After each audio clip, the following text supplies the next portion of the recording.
we have a high opportunity to get our project pitched to Netflix because of Absolutely. drive. Purpose, drive, Yeah. and a target in mind. Yeah, a lot of times people don't realize that once you pick the destination, finding the route is the easiest part. You just gotta pick where you want to go and be committed to getting there. It'll be difficult. You know, the route is probably the route is easy. Taking But that actually route taking it, is going to be Yeah. the hard. So step, here's walking the thing. How the about this? path.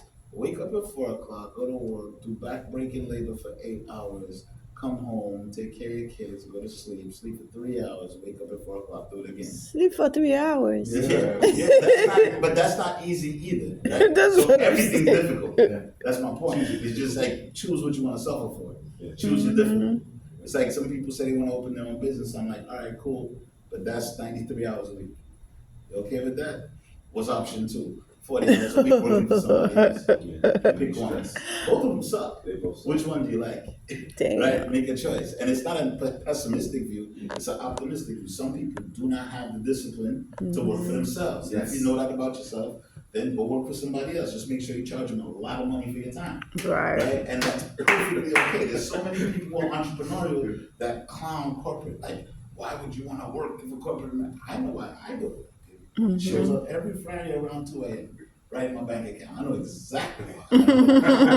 My time is worth it. Right. And I know for a fact my goal is to constantly be overpaid. Yeah. Now, if you're entrepreneurial, it might be a different thing.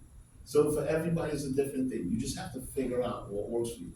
And a lot of times it's about gathering your thoughts. If you guys look, the second half of the book, it's all blank pages. It's about reading the book and putting your thoughts together and journaling so that you can come up with your G code. What's your guiding principle? What's the philosophy that you want to live by? What are the things you want to do? And it's sometimes we get so caught up in, my mom used to have a saying, well, you were born, you were christened, you were confirmed, and then you get married, right?